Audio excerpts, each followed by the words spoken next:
You woke up, looked in the mirror, and saw this staring back at you. Is it serious? And do you need to see a doctor? I'm Dr. Alana Jasper Trotter. I'm a board certified ophthalmologist, and I'm here to walk you through exactly what's going on and when it's actually something to worry about. And be sure to stick around to the end because I'm going to be doing a bonus Q&A, and I may be answering a question that you currently have or one that's, ooh, I'm glad she answered that. This is called a subconjunctival hemorrhage. A tiny blood vessel under the clear membrane of your eye called the conjunctiva breaks, causing the blood to pool. Think of the hemorrhage as the red frosting in a Halloween cookie, and the top cookie is the clear conjunctiva, and the bottom cookie is the white sclera. It can definitely look alarming, but it's usually harmless. Think of it like a bruise on the eye, and this is a very common thing that's seen in eye clinics. It's a common cause of a red eye. How does it generally look and feel? The size can vary. The blood may be small and involve part of your eye, or it could be pretty big, involving the entirety of the visible white sclera. It's usually flat, but occasionally it may be elevated if there's a big bleed or if there's a trauma. If the blood is elevated like a small mound, it may cause mild discomfort because it can disrupt the tear film, feeling like dryness. Also, it can feel a little weird for the eyelid to blink over a mound, but otherwise, in most cases, there are no symptoms, no pain, no discharge, no vision changes, and that's really important. No vision changes. So you could just be minding your own business, not even know that there's something going on with your eye until somebody pointed it out to you. You could be at the grocery store, minding your own business, patiently waiting, because we're all patiently waiting at the grocery store. You can tell somebody's looking at you, not even knowing that your eye is completely red. So what causes these? In many cases, we don't know the cause, which is called idiopathic. When a cause is identified, it can be due to trauma, like rubbing your eye, removing a contact lens, or a bigger trauma like a fall. A procedure on the eye or eyelid like cataract, LASIK, or retinal surgery, eye injections, and even eyelid surgery. Valsalva maneuvers like straining, weightlifting, coughing, vomiting, or even playing the saxophone. And there are other less common causes like a bleeding disorder or infection. As an overview, in younger patients with a subconjunctival hemorrhage, it's often due to a trauma. In older patients, it's often associated with a vascular disease like hypertension or diabetes. How long does it take to heal? Here's the good news. It goes away on its own, but it's going to take time, often 1 to 2 weeks to gradually go away. It might take longer depending on the size and if you're on blood thinners. And it might change colors as it's gradually fading away. So what should you do now? First, take a deep breath. In most cases, a subconjunctival hemorrhage looks worse than it actually is, and it heals on its own. For mild discomfort, you can use over-the-counter lubricating drops as needed. I generally recommend preservative-free artificial tear eye drops. And what about those Gets the Red Out eye drops?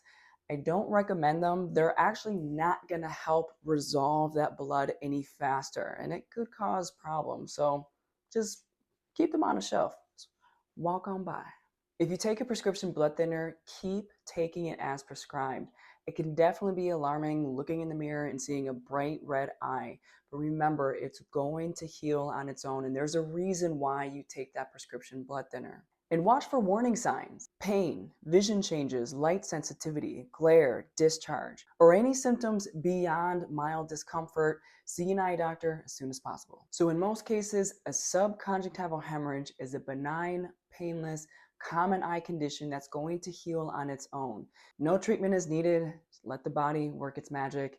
But if you do have mild discomfort, you can use those over-the-counter lubricating eye drops. Even though they're usually harmless, I still recommend being seen by an eye doctor just to make sure there's nothing else going on, especially in a trauma or if they recur. Time for a bonus Q&A, and while you're here, go ahead and give a love tap to that subscribe button. So the first question is, can it spread? Initially, yes. Think of it as a water hose. The moment that the blood vessel initially breaks, you turn on the water and the hose and all the blood starting to come out, and it's starting to pool. But once the clot forms, so imagine now putting your foot down, or you could just turn it off. You've turned the hose off, and now it's no longer bleeding, and so the blood no longer is spreading. But if you vigorously rub your eye, that could release the clot and then turn that hose back on and lead to more blood. So don't do that. Can I wear my contact lenses or makeup? Likely, but I first recommend seeing an eye doctor just to make sure that it's safe, especially if there was a trauma. If there was a trauma, no contact lenses, no makeup, see that eye doctor. Why did I notice it this morning when I woke up? A subconjunctival hemorrhage can happen any point in the day, but it's often first noticed in the morning. And there's different reasons why. A couple reasons why this might happen. A small blood vessel may rupture overnight due to coughing, snoring, maybe you had a bad dream and it really caused you stress and that blood pressure went up.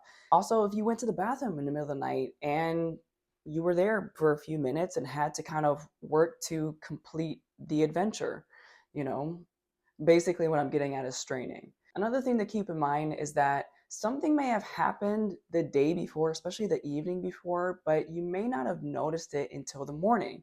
You were looking in the mirror and brushing your teeth, and it's, what is that?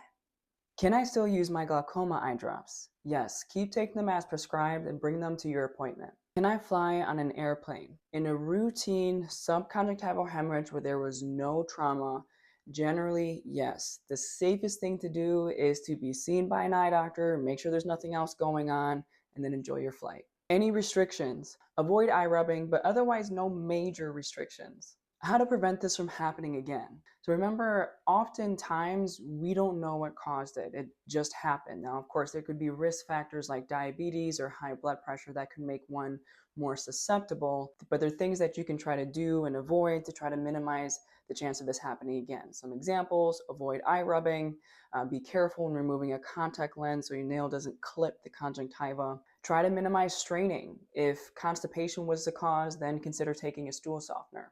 And avoiding trauma would be ideal. If you found this to be helpful, click subscribe and send this to a friend so they know what to do in case this happens to them. And then check out this video.